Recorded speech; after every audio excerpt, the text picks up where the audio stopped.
here was to be a little bit provocative.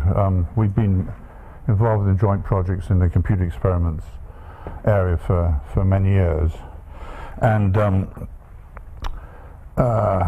it will be a little bit provocative. It's my knowledge of the countryside is like listening to the Archers and Countryfile and occasionally Springwatch when it's on, and working on my uncle's farm when I was about 10 years old. This wonderful set of logos, which was done by Ed, who works with me, is worth describing. I'm sort of halfway in between. I'm retired. That's probably bloody obvious. Anyway, LSE and Alan Turing, and I've been involved for 5 or 6 years now on major projects on cities. So, what do the projects do? I think I've got one diagram on what the projects do. It's hot water in pipes going into people's houses. It's district heating. So that's Celsius won some prizes, and I wasn't particularly responsible for that. And it has 56 cities in Europe in the consortium, and reuse heat is using waste heat. And I'll probably chat about a few examples of those. Anybody know London? Yes, like a City Road in London. I haven't got a picture of it. There's an obelisk halfway down City Road, and it takes excess heat from what used to be called the Misery Line, the Northern Line, adds 2 big heat pumps, and produces hot water for several thousand social housing apartments in the area. So so what I'm going to do is to try and take just a few of the things I've learned from these projects, which are all part of the Smart Cities program. I nicked the word smart, applied it to landscapes, and see if we can learn a little bit from the cities program. So that, you know, some of this I know about, some I'm just guessing, and some I read up 3 days ago. So Smart Cities. Here we are. Here's the programs. There's a kind of vision of a smart city. You just think you have to have some imagination. You've got a precinct. You've got electric cars floating around. You've got a lot of information capture, very similar to the sorts of spatial dynamic information capture. Intelligent is a word, so you can sort of see when the bus is coming and wait there or do something else. Delivery of goods to buildings. You don't want to clog up centre of London with lorries in the middle of the day, and so on. And so it's a very fine sort of image of what the future might be. So I'm not suggesting that glorious future should be transported to the countryside or to in general, but it has some areas. There's a lot of decision making. You're building a lot of infrastructure and so on. But the critique. It's interesting to read critiques of the Smart City program. You know, there's people. There are old people. There are sick people. People have to get to hospitals. So it's not, this vision may not be quite right.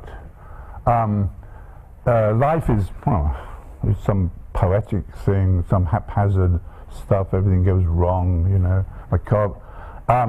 Surveillance is not particularly popular, although certain countries are becoming very, and you're surveilling, all these satellites, you're doing a lot of surveillance in your field. I'm doing a bit of a you and me sort of. I'm not quite in your field.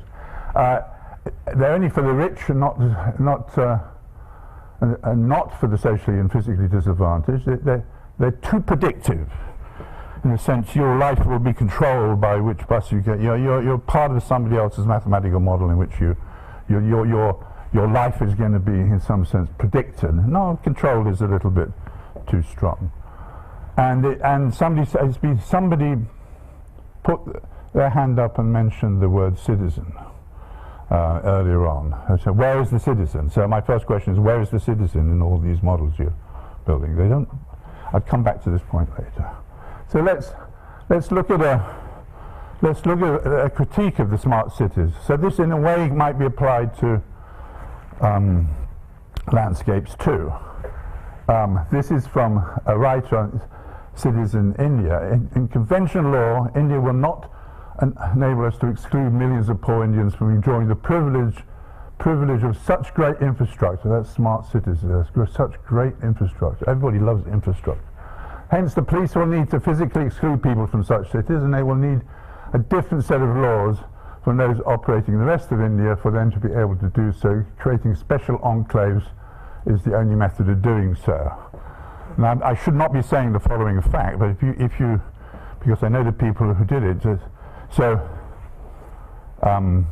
The South Bank, you may have noticed, there's a large number of skyscrapers down there. There's something called the Nine Elms Project, and the American Embassy, which has moved down there, bought two bigger CHP, a power station, to heat it. So they didn't get planning permission unless the apartment blocks, the blocks of flats down there, could use the heat to have hot water and pipe district heating. But it's a bit of an enclave, you know. I'm being a bit too political deliberately. There wasn't much discussion with the local community when they built the Shard. You know, there's no, as far as I know, there's no like free admission to the top of the Shard for local school kids. So it's a big, bits of London are becoming a little bit enclavish. Okay, so as part of it, since I'm from London School of Economics, when I was recruited to these projects, everybody thought, oh, London School of Economics, therefore he knows some economics. I don't. I know these models are like Peter builds them. But anyway, one can learn. So these models, it doesn't seem to work, doesn't it? But anyway, these models involve contracts. I mean, these schemes involve contracts. So contracts is at the heart of a lot of this. When you do the interventions in landscapes, those interventions involve contracts. So let me give you one idea. Those contracts, if they're model-based, all the better. Okay. So, but the foundation of contract is ownership. You know, so it's stakeholders, but amongst the stakeholders, there's people who own it. So who are the stakeholders? A lot of what I'm saying has already been sort of said. Who are the stakeholders? There's a long-term versus short-term investments, and there's public-private. So our research says that the major financial institutions will not invest in these projects unless a lot of capital investment has been done by public funds, which is summarized as, if the city pays for the pipes, then we will invest. It's a private communication, more or less that. And of course, somebody mentioned that just about half an hour ago, there's national, regional, and local, and actually these projects use mapping too. They use heat maps. Where is the heat? Who needs the heat? Heat demand and heat supply all over the country. So beautiful heat maps, not almost as nice as some of them. Yeah. So ownership. Well,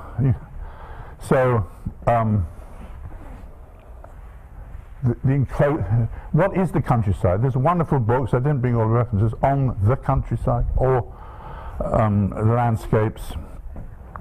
History must not be ignored.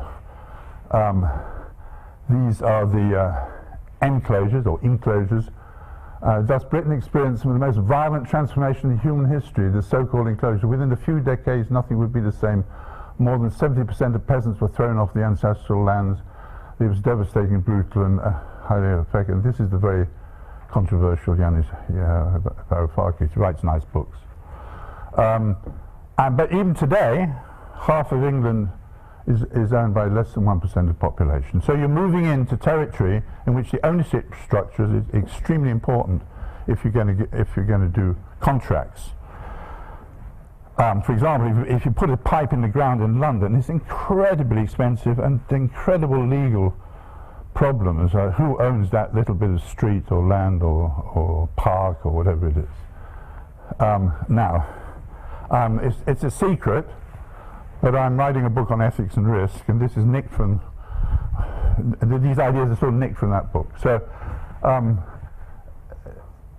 cost-benefit analysis. We've had risk mentioned a bit, we haven't had ethics mentioned. I don't think ethics ever gets mentioned at the Isaac Newton Institute. Apologies if it does. There's probably some mathematical, there's probably be workshops on the mathematics of ethics.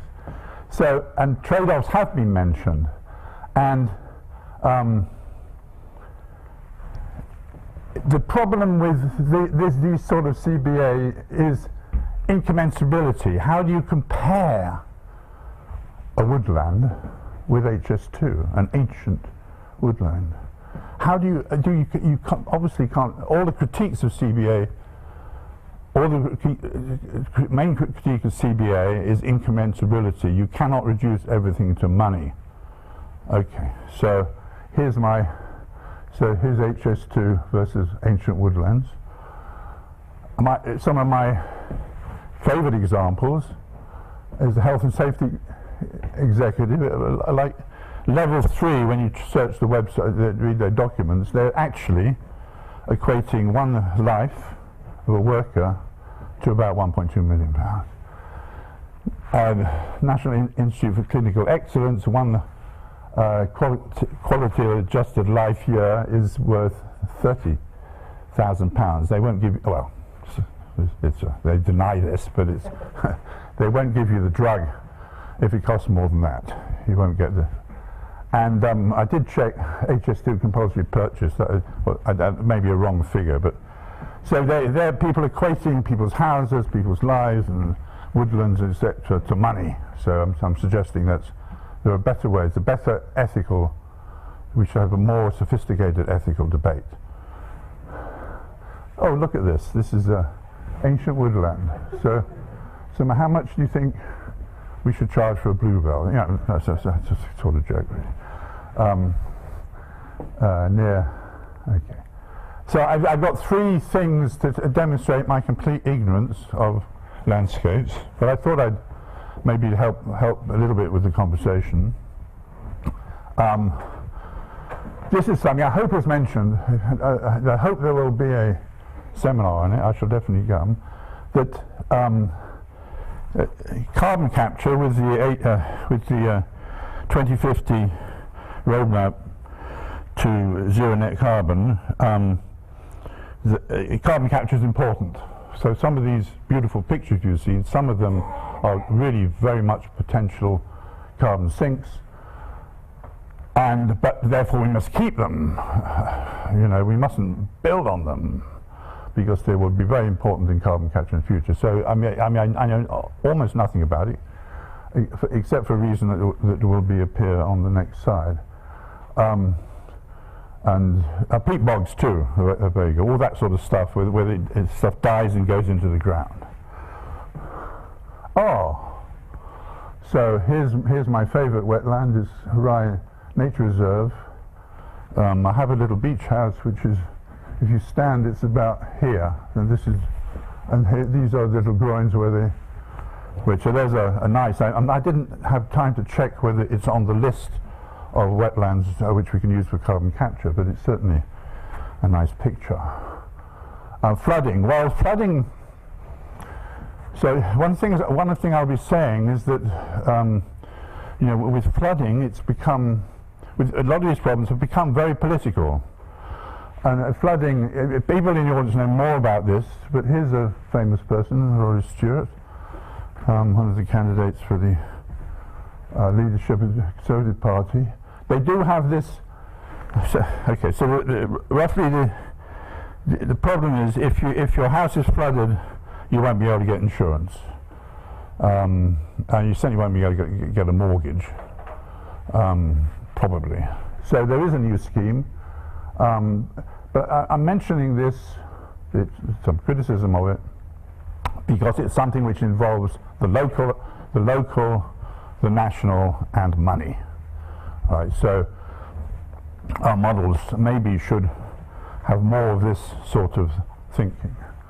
Prosumers is my third one. Prosumers definitely comes up under the district heating. A prosumer is somebody who both produces and uses, and it's very important. Where when somebody who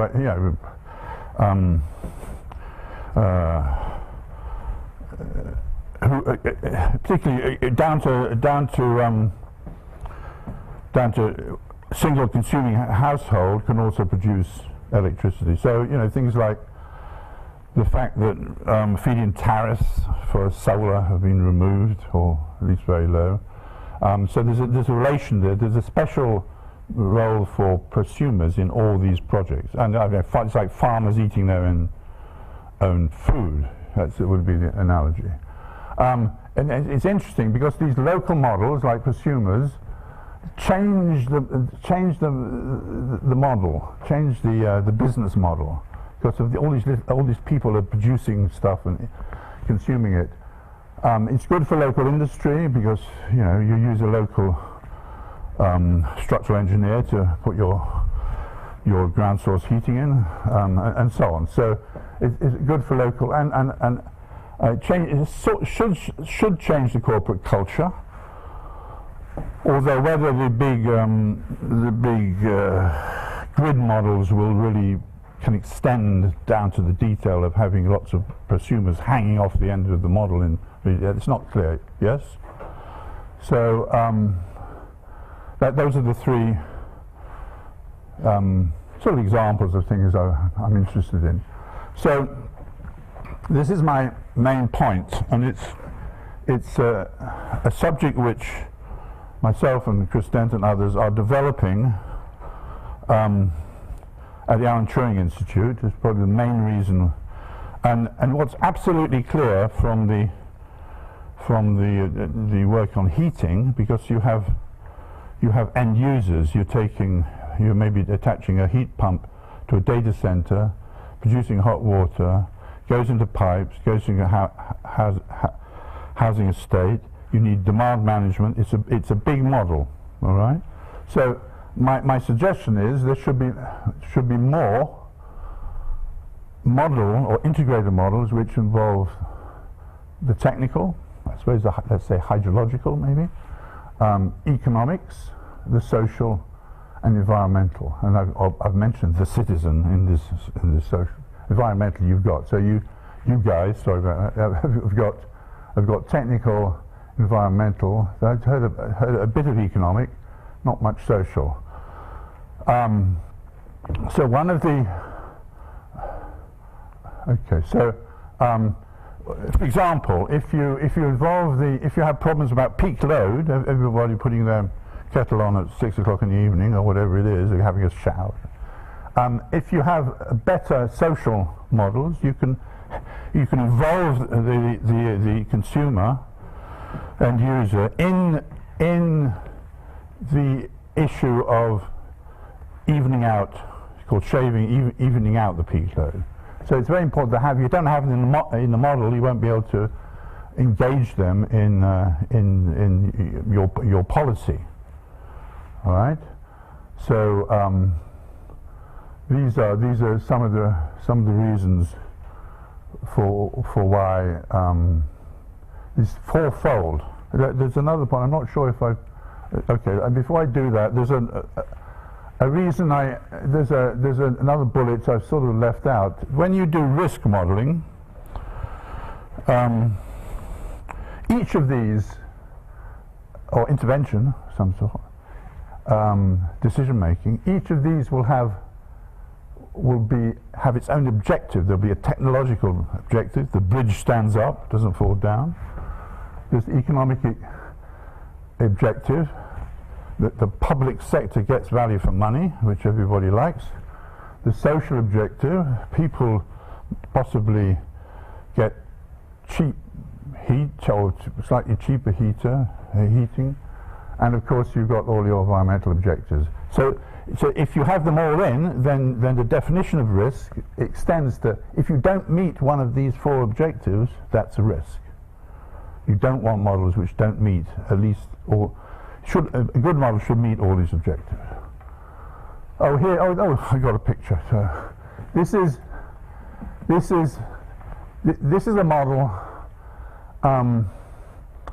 There's outside here, you may like the south of France, outside the airport in Nice, there's a housing estate, and they put a heat exchanger into the sewer.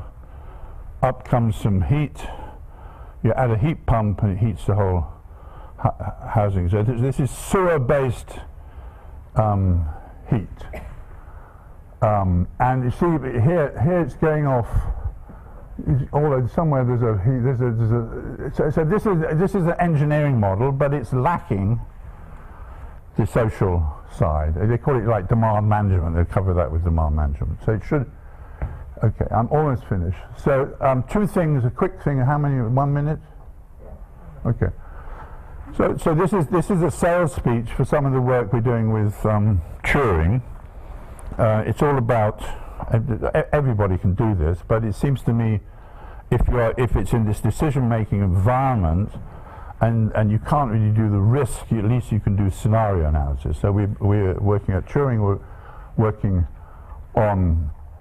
So we do have a paper which is on the summary. We had a workshop on scenario analysis, and we got some energy scenarios. So one of the questions to you is, to which scenarios are you modeling?